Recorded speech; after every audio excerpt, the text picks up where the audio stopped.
네, 이렇게 시장 상황 살펴봤습니다. 그럼 오늘의 주식 시마론 주제부터 만나보시죠. 네, 오늘의 주제입니다. 증시 훈풍, 주요 섹터 현황 및 전망은? 네, 최근에 시장이 이렇게 오르면 참 좋은데 길게 올라가는 게 좀 오랜만이다 보니까 대응이 쉽지 않아 보입니다. 화요일인 오늘은 메리츠증권의 이희권 지점장님 모셨습니다. 어서 오세요. 네, 안녕하세요. 네, 이렇게 또 어제는 광복절이어서 휴일을 하루 쉬고 국내 시장이 시작이 됐는데 뭐 중국의 경제 지표나 이런 것들이 한꺼번에 반영이 됐어요. 그런데도 뭐 탄력이 좀 줄긴 했지만 여전히 상승을 했거든요. 최근에 시장 흐름 어떻게 보세요? 네, 예상 외로 생각보다 강한 장이 연속적으로 이어지고 있습니다. 네. 말씀하셨던 것처럼 중국의 경제 지표가 부진하게 나왔고 금리 인하를 단행했지만 네.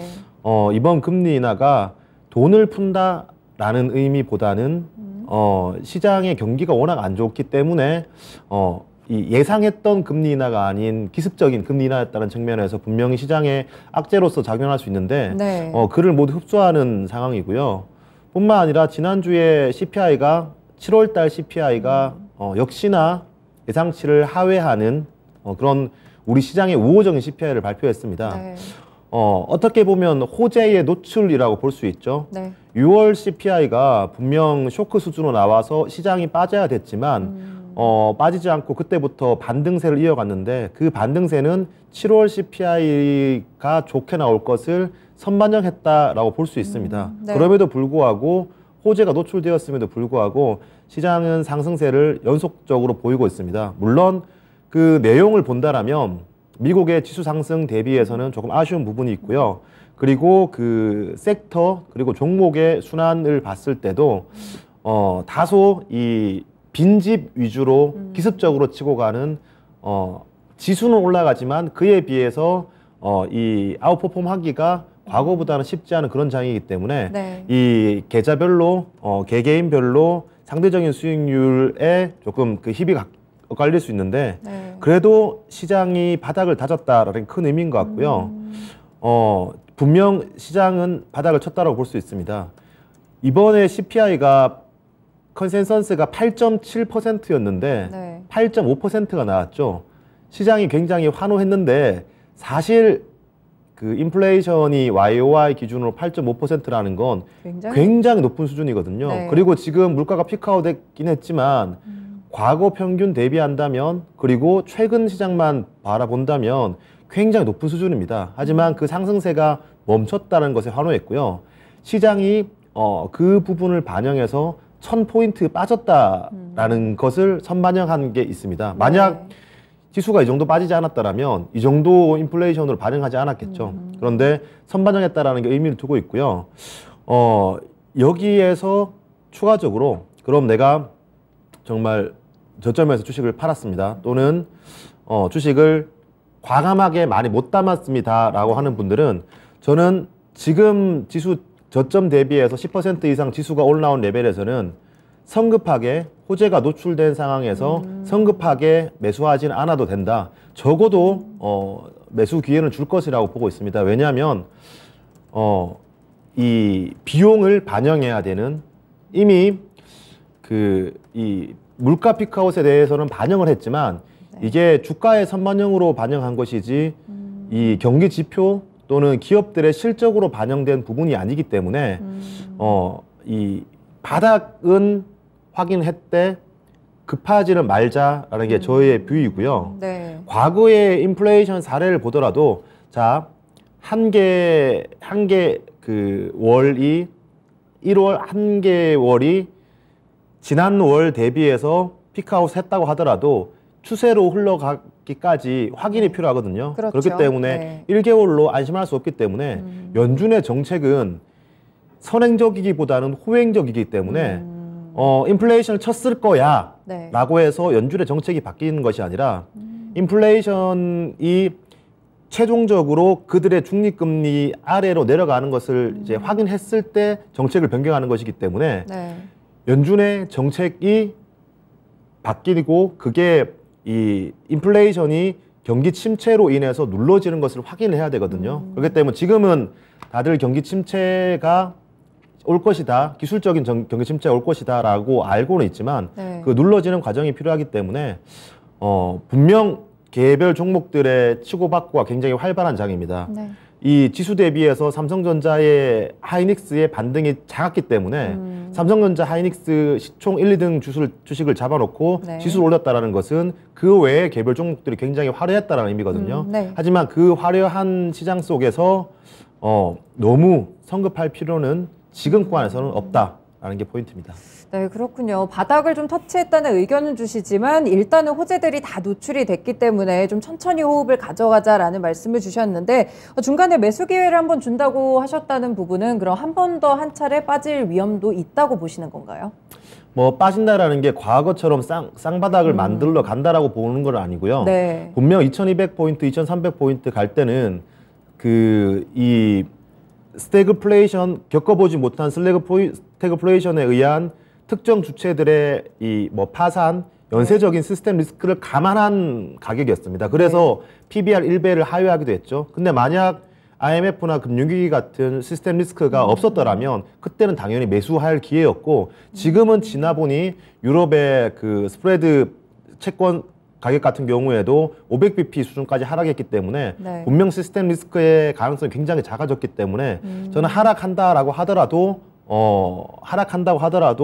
다시 완전 우리가 시스템 리스크까지는 가지 않을 거라고 보는데 네. 제가 바라보는 건 더 강하고 더 길게 가기 위해서는 지금 이 격이 벌어진 상황에서 충분한 숨고르기가 필요하고 이 녹여가는 과정, 네. 실제 숫자로 어렴풋이 머리로 생각하는 것들, 애널리스트들의 추정치로 보는 것들을 숫자로 녹여가는 과정이 필요한데 그 녹여가는 과정이 순탄치 않을 수 있기 때문에 높게 사지 말자라는 의미입니다. 아, 네, 그렇군요. 확실히 호흡을 좀 천천히 가져가시는 게 상당히 중요할 것 같습니다. 뭐 이전과 같이 2200선 아주 바닥까지는 아니더라도 흔들림이 일시 회복을 할 수 있기 때문에 이런 부분들을 주의해보자라는 말씀을 좀 주셨거든요. 저희 섹터별로도 좀 자세하게 이제 시장을 체크해봤으니까 좀 들어가 볼게요. 사실 뭐 두 가지 섹터가 주도주라고 볼 수 있겠잖아요. 반도체라든지 2차 전지, 가장 투자자분들이 좀 관심이 많을 섹터 같은데 반도체 쪽부터 먼저 볼게요. 사실 오늘은 뭐 SK 하이닉스도 그렇고 삼성전자도 그렇고 기분 좋게 오르고 있습니다. 그런데 이제 뭐 이전에 시장이 좀 좋을 때는 말씀 주신 대로 좀 같이 못 갔거든요. 그래서 좀 실망하셨을 투자자분들이 좀 많을 텐데 왜 이렇게 반도체 섹터들이 함께 못 갔을까요? 네, 오늘은 시장 대비해서 강세를 보이지만 네. 최근에 반등 구간에서 굉장히 언더퍼폼하고 소외되었죠. 네. 딱히 주도주라는 이름으로 부르기 민망할 정도였습니다. 맞아요. 네. 이유는 여러 가지가 있었는데 제 개인적으로 생각해 봤을 때 유독 반도체 섹터에 대해서만 네. 굉장히 엄격한 밸류에이션과 엄격한 실적 잣대를 갖다 대는 것 같아요. 네. 무슨 말이냐면 지금 분명히 시장은 어느 정도의 경기 침체와 인플레이션에 의한 비용 반영을 감안하고 있습니다. 그리고 수요 둔화를 감안하고 있죠. 왜냐하면 수요 둔화를 시켜야지만 물가를 잡을 수 있기 때문에 네. 그게 연준의 의도인 걸 다 알고 있습니다. 하지만 유독 반도체 섹터 같은 경우에는 아무래도 반도체라든가 IT 기기 같은 경우에 전방 산업의 수요, 글로벌 시장의 수요에 굉장히 민감하게 반응하는 산업이기 때문에 자동차와 함께 네. 그렇기 때문에 특정 섹터 같은 경우에는 그래 하반기 안 좋을 수 있어, 뭐 내년 초까지 안 좋을 수 있지만 내년 중반부터는 이 산업의 방향성이 살아날 것이야 라고 네. 하면서 당장 나올 2분기, 3분기, 하반기의 실적을 무시하는 경우가 있는데 네. 반도체 같은 경우에는 지금 별로 안 좋을 것 같은데 하반기에 별로 안 좋을 것 같은데 그 이유에 대해서 그리고 또는 이 밸류에이션의 과거 절대적인 이 레벨에서 네. 반도체만 유독 엄격한 잣대를 들이밀고 있거든요. 네네. 왜 이렇게 반도체만 잣대를 들이밀고 있을까를 생각해 본다면 첫 번째로 시가총액 비중이 아무래도 시장에서 가장 크기 때문에 네. 우리가 특정 종목을 사지 않았을 때 업사이드 리스크가 이 비중이 작을 때는 시가총액 대비해서 비중이 작을 때는 업사이드 리스크가 제한적입니다. 하지만 시장의 시가총액 대비해서 특정 섹터에 차지하는 비중이 높다라면 업사이드 리스크를 따지는 기관들이나 외국인 같은 경우에 굉장히 부담스러울 수밖에 없거든요. 네. 그렇기 때문에 더 민감하게 항의하는 부분이고요. 여기에 시장에서 가장 싫어하는 정치적인 불확실성이 가미되었다라고 보고 있습니다. 네. 다들 아시다시피 치포 이슈죠. 네. 치포 같은 경우에는 어떠한 뭐 이슈인지는 다 아시고 계실 거고, 한국이 중국, 그러니까 이 대중국 반도체 수출, 네. 전체 수출 중에서 대중국이 차지하는 수출이 62% 수준입니다. 홍콩 포함해서. 네. 그렇기 때문에 만약 이 수출의 입장에서 아직 구체적인 내용은 안 나왔지만 네. 가입 여부도 확실히 나오지 않았지만 맞아요. 네. 회의에 참여한다는 것 자체가 불확실성을 키우는 부분이고요. 네. 이 반도체 섹터만 이 시장 경제에 의한 논리가 아니라 뭐 그 미군 주둔이라든가 다른 정치적 이슈까지 다 포함된 부분이기 때문에 사실 예상도 힘든 부분이고 협상이라는 것 또는 특정 단체에 가입이라는 건 좋고 나쁘고를 따져야 되는 건데 네. 단순히 우리 삼성전자, 하이닉스 그리고 반도체 소부장 업체로만 봤을 때 덜 나쁘냐 더 나쁘냐의 차이인 것 같아요. 좋냐 나쁘냐의 차이가 아니냐 네. 아니라 덜 나쁘냐 많이 나쁘냐의 차이라고 볼 수 있다고 생각되거든요. 네. 생산 그리고 판매 자체도 좋아지는 거기보다는 특정 규제에 따라서 눈치를 봐야 되는 상황이기 때문에 네. 삼성 같은 경우에는 시안, 낸드에 해당하는 시안 라인이 아마 4공장, 5공장까지 그리고 추가 투자까지 계획되어 있고 하이닉스 같은 경우에는 조금 더 부담스러운 이유는 우시 라인은 낸드 라인이 아니라 D램 라인입니다. 네. 그렇기 때문에 그 하이닉스의 절대적인 이 이익 비중을 차지하는 D램도 부담스러운데 하이닉스가 인텔을 인수한 건 다들 아시죠? 네. 인텔의 낸드 공장이 또 중국에 있습니다. 아, 네. 이걸 뭐 최악의 상황에서는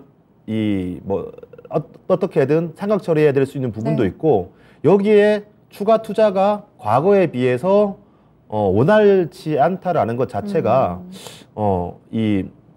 유독 반도체 섹터에 대해서 엄격한 밸류에이션 잣대를 갖다 드린다고 생각하고 있고요. 네. 하지만 그럼에도 불구하고 지금 외국인들이 보유한 이 반도체 비중 네. 그리고 반도체가 올해 내년에 벌어들일 이익이 전체 우리나라 기업들의 이익에서 얼마나 차지하느냐 그리고 이 반도체가 차지하는 시가총액과 전체 시장에서 차지하는 시가총액 중에서 네. 당연히 이익 비중이 줄어들면 시가총액 비중이 줄어들 거고 이익 비중이 늘어나면 시가총액 비중이 늘어날 건데 지금 시가총액 비중은 역사적으로 굉장히 낮고 외국인 소진율도 굉장히 낮은 수준인데 이익 비중 자체는 그렇게 줄지 않았습니다. 때문에 시장이 먼저 반영한 것도 있는데 이에 대해서 저는 분명 우리 6월 시장처럼 네. 과하게 반영한 부분 그리고 너무 이 주가가 안 좋기 때문에 업황이나 실적이 안 좋을 거다라고 판단하는 부분도 있다라고 생각이 됩니다. 네, 그렇군요. 사실 좀 시장 대비 이렇게 반도체 섹터가 가지 못했던 이유들을 몇 가지를 좀 설명을 해주셨는데 사실 내용적인 부분에서 정치적인 불확실성도 짚어주셨고 이 치포 동맹에 관련된 이야기도 함께 언급을 좀 주셨습니다. 그리고 유난히 좀 반도체 섹터에 대해서 이렇게 엄격하게 실적 잣대를 들이대는 그런 이유에 대해서 함께 좀 붙여서 설명을 주셨는데 이 치포 동맹이 사실 이슈긴 이슈인 것 같아요. 왜냐하면 지난주에 못 갔던 이유들 중에서도 많이 좀 이유로 지목이 됐거든요. 정부도 많이 고민스러울 것 같긴 한데 뭐 중국과의 관계와 미국과의 관계 두 가지를 생각을 했을 때 어떤 부분에서 이제 뭐 동맹에 합류를 하더라도 만약에 중국 쪽에서 한국산 반도체가 없으면 IT 제품을 생산하기가 좀 어렵기 때문에 사실 강하게 보복을 못할 것이다라는 의견도 꽤 있거든요. 이런 부분은 어떻게 보세요? 네, 결국 뭐 이 어떠한 정책이든 저는 네. 단기적인 노이즈로 작용할 수는 있겠지만 결국 가장 중요한 건 반도체 가격이라고 생각을 해요. 아, 네. 반도체 가격. 그러니까 뭐 투자가 굉장히 제한적이다. 투자가 제한적이기 때문에 공급을 축소시킨다. 그럼 공급을 축소시키면 수요가 하락하는 거에 비해서 공급이 더 가파르게 하락한다라면 네. 결국 시크리컬의 일부기 때문에 언젠가는 또 수요가 공급을 초과하면서 가격이 바닥을 치는 그런 현상이 나타날 텐데 네. 그렇게 되면 다시 이 지금의 악재가 오히려 호재가 되겠죠. 왜냐하면 가격이 올라가는 상황에서 과거에 비해서 투자가 제한적이기 때문에 네. 그리고 P1, P2, P3라고 하죠. 평택의 줄임말입니다. 네. 부지가 P6, P8까지밖에 없는 상황이에요. 그래서 일각의 주스는 평택 다음으로 안성이다. 뭐 이런 얘기가 있는데 국내에서도 한정적이고 그렇다라고 해서 단순히 미국에만 진출하기도 힘들고 중국도 제한적이다. 네. 언젠가는 저는 이러한 뉴스가 악재로서 말은 작용하는 것이 아니라 공급 차질에 의한 수요 초과로 될 가능성이 있다라고 보고 그건 핵심의 키는 이제 반도체 가격이라고 생각하고 있습니다. 그래서 네. 우리가 실수를 범하는 건 네. 지금 주가를 보고 반도체의 가격을 예상하는 것은 가장 프로답지 않은 가장 초보적인 실수라고 생각해요. 네. 무슨 말이냐면 지금 분명 3분기의 반도체 가격은 D램, 낸드 뭐 마이너스 10에서 마이너스 11% 정도까지 하락을 예상하고 있습니다. 그리고 하반기 내년 초까지 반도체 가격은 어려운 상황이죠. 네. 근데 그러면 내년 초까지 반도체를 사면 안 되겠어 라고 생각을 하거든요. 하지만 중요한 건 3분기의 실적이 안 좋다고 하더라도 3분기까지 빠지는 것이 아니라 네. 3분기쯤 돼서 그 뒤 6개월 뒤에 반도체 가격을 선행해서 반영을 하거든요. 네. 우리가 이런 경우 많았었죠. 삼성전자가 잠적 실적 발표하는데 네. 굉장히 좋게 나왔는데 살짝 떴다가 다시 맞아. 빠지는 네. 그건 좋았던 실적을 미리 선반영한 부분이 있었기 때문에 하루에 끝나는 거고 그 실적을 발표한 과거 실적보다는 그 이후에 사이클이 굉장히 중요한 상황입니다. 네. 근데 저는 여기서 분명 반도체 가격을 제가 예상하기 힘듭니다. 네. 하지만 추가적인 하락은 쉽지 않을 거다라고 보고 있고 만약에 조정이 있다라면 가격적인 조정보다는 기간적인 조정으로 보고 있어요. 결국 우리가 주식을 사야 될 때는 장밋빛 희망이 있고 여기저기서 반도체 사야 돼, 외국인들이 엄청 사고 있으니까 사야 돼 이럴 때가 아니라 네. 바닥에 사야 되거든요. 바닥 또는 바닥을 그렇죠. 통과했을 때 네. 항상 반도체 사이클은 저점과 고점을 반복해 왔죠. 그런데 그 저점에서 주로 나오던 반도체 뉴스들이 있어요. 네. 2017년 같은 경우에 처음으로 이 빅테크 업체들이 네. 대규모 서버 투자를 하면서 기존의 모바일과 PC 위주였던 D램 산업에 새로운 폼팩터가 추가되면서 큰 랠리를 펼쳤는데 그게 꺾이고 나서 18년도에 최저점 부근에 어떤 뉴스가 있었냐면 네. 주요 팡 업체들이 오더컷을 한다. 오더컷을 네. 한 건 주문을 안 주는 것이 아니라 주문을 준 건 취소를 하거나 이런 시장에서 굉장히 민감한 오더컷이라는 단어가 나왔을 때 네. 삼성전자 하이닉스가 제 기억으로 2%씩 빠지는 그런 현상이 있었습니다. 그런데 지나고 보니 그때가 가장 이 추세의 바닥이었거든요. 네. 네. 그리고 하이닉스의 적자설. 지금 7월 달 하이닉스 적자설 돌고 있어요. 네네. 생각해보면 하이닉스 또는 삼성전자의 영업이익률이 50% 수준 됐을 때 와, 너무 좋다였는데 그 50%보다 주가는 지금 좋은 것보다 더 좋아야지 주가가 될 수 있는데 네. 이 영업이익률 50%보다 과연 더 좋을 수가 있을까? 60%, 65% 갈 수 있을까? 그때가 가장 고점이었죠. 네. 마찬가지로 지금 하이닉스의 적자설 그리고 재고 처리에 대한 부분 재고를 쳐낸다라는 것이 이 재고 사이클이 길어지고 재고가 많아지기 때문에 이 재고를 값싸게 시장 가격보다 싸게 밀어낸다라는 의미이기 때문에 네. 이 재고를 처리한다라는 것 자체가 가격을 누르는 요인이 될 수밖에 없습니다. 네. 그리고 투자 축소에 대해서도 지금은 안 좋기 때문에 투자를 축소하는 겁니다. 그래서 내용만 들으면 네. 오더컷 고객사가 주문 안 주기 때문에 매출 안 좋을 거야. 그럼 영업이익률도 안 좋겠지. 근데 재고를 계속 쳐내기 때문에 판가도 안 좋을 거야. 게다가 그 투자까지 축소하네. 그럼 미래의 매출까지 안 좋을 수밖에 없네. 네. 라고 생각해서 그럼 미래에는 지금보다 더 안 좋을 거야. 라고 생각하는데 네. 그러한 부분들이 다 반영이 되었다는 거죠. 재고라는 것도 영원하지 않습니다. 계속 재고를 쳐내다 보면 특정 이제 어느 정도 수준까지 이 재고가 줄어들게 되는데 그 이후부터는 다시 재고를 쌓아야 돼요. 그럼 아무래도 공급자 우회 시장에 다시 오게 되는 거죠. 네. 그렇기 때문에 저는 지금 시장이 알고 있는 우려하는 부분들은 시장이 우려에 비해서 더 과하게 주가에 반영이 되었다고 생각하고 있고 네네. 중요한 건 이게 언제 올라가느냐 타이밍을 못 잡기 때문에 네. 아쉬운 거지. 그렇죠. 네. 전 바닥이라 생각하고 있고요. KB증권에 따르면 네. 매출 대비해서 재고 자산, 재고의 이 비율이 매출 대비해서 재고가 완전 많을 때, 고점일 때 반도체 업황은 바닥이다라고 언급하고 있거든요. 네네. 이를 올해 4분기 말, 내년 1분기 초라고 예상하고 있기 때문에 네. 이 부분이 맞다라면 저는 주가는 선행해서 바닥을 통과하고 있는 과정이다라고 보고 있습니다. 네, 그렇군요. 반도체 섹터에 대한 전망들을 좀 함께 들어봤습니다. 확실히 이 주가가 실적에 좀 선행을 하기 때문에 이런 부분들을 꼭 기억을 하셔야 될 것 같은데요. 실제로 좀 이렇게 반도체 가격이 어떻게 반영이 되는지를 봐야 된다고 말씀을 주셨습니다. 그리고 사실 최근에 나오고 있는 이런 여러 가지 뭐 SK하이닉스의 적자설이라든지 재고 처리라든지 이런 부분들은 오히려 현재 업황이 바닥을 다지고 있다 이런 의견을 함께 주셨거든요. 그래서 이 부분을 참고하셔서 투자 전략을 짜보시는 게 좀 좋을 것 같습니다. 뭐 이렇게 반도체 업황에 대해서 점검을 해봤는데 뭐 개별적으로 짧게 이재용 부회장이 사면 복권이 됐잖아요. 그러면 뭐 인수합병이나 이런 결정에 단기적으로 조금 더 랠리를 줄 수 있을까요? 삼성전자나.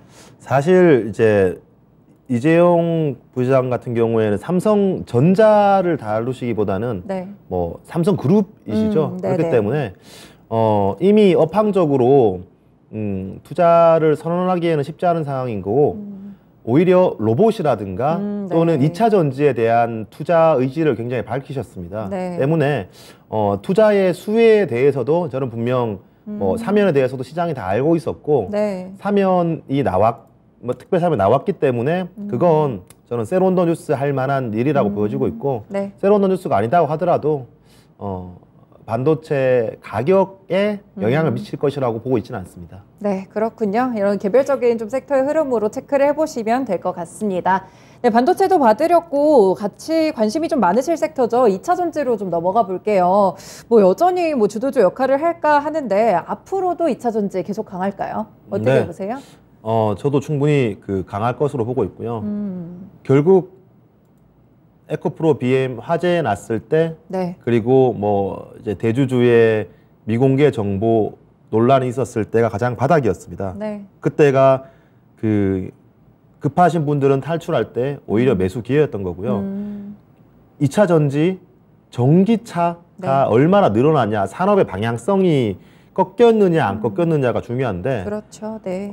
그 과정 가운데 가속도의 차이일 뿐이지 방향성은 계속 유지된다고 보고 있어요. 네. 그리고 계속해서 숫자로 증명하고 있거든요. 네. 숫자로 증명하고 있고 투자로 증명하고 있어요.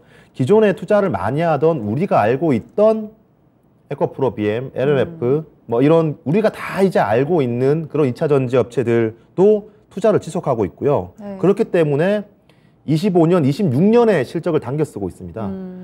이런 우리가 알고 있는 2차 전지 외에서도 작은 기업들이 이제 틈새 시장을 진입을 하고 있고요. 그리고 뭐 우리가 2차 전지 기업이라고 보지 않았던 한화라든가 네. 또 최근에서야 이제 고려아연 같은 이제 기업들이 늦지 않았다고 생각하고 내년, 내후년을 보고 공장을 짓고 투자를 하고 있다는 것이거든요. 네. 그러니까 이런 투자를 진행하고 있다는 것은 그 산업으로 돈이 몰린다는 거기 때문에 기존의 투자, 실적, 그리고 그 실적에 의한 투자, 가격의 하락, 소비자의 구매, 시장의 확대, 다시 투자 이런 선순환 사이클이 계속 이어가고 있는 상황입니다. 그래서 결국 시장 사이클이 꺾이지 않는 이상 저는 그게 노이즈이냐 아니냐만 판단하면 될 것 같고 네. 그 섹터 내에서 작게 발생하고 있는 흐름만 잘 파악하면 된다고 생각하고 있거든요. 네. 근데 저는 개인적으로 2차 전지 섹터 내에서도 재미있는 흐름이 발생되고 있다고 봐요. 뭐냐면 과거의 2차 전지의 상승은 테슬라가 상승을 하면 2차 전지 섹터 대다수가 좋았습니다. 맞아요. 네. 뭐 양극재, 음극재, 분리막, 전해액 그리고 뭐 부품 너나 하나 할 거 없이 다 좋았거든요. 네. 특정 종목은 10% 올라가고 뭐 안 좋은 종목은 5% 올라가냐 이런 차이였는데 요즘엔 양극재가 좋고 굉장히 슬림화되었거든요. 네. 네. 실적을 굉장히 이제 당겨 쓰고 있고 눈으로 확인한 2차 전지 내에서도 그런 종목들만 가고 있습니다. 네. 그래서 양극재가 가장 빛을 발했죠.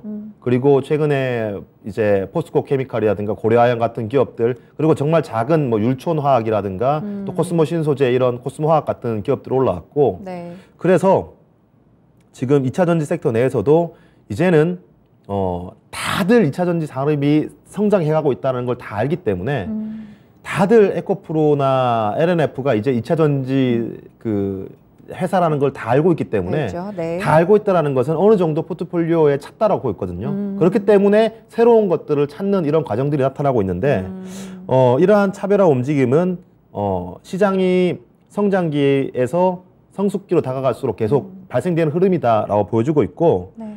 결국 중요한 건 그럼 지금 좋은 회사보다 주가 대비해서 앞으로가 더 좋을 저는 개인적으로 네. 전해핵 업체들이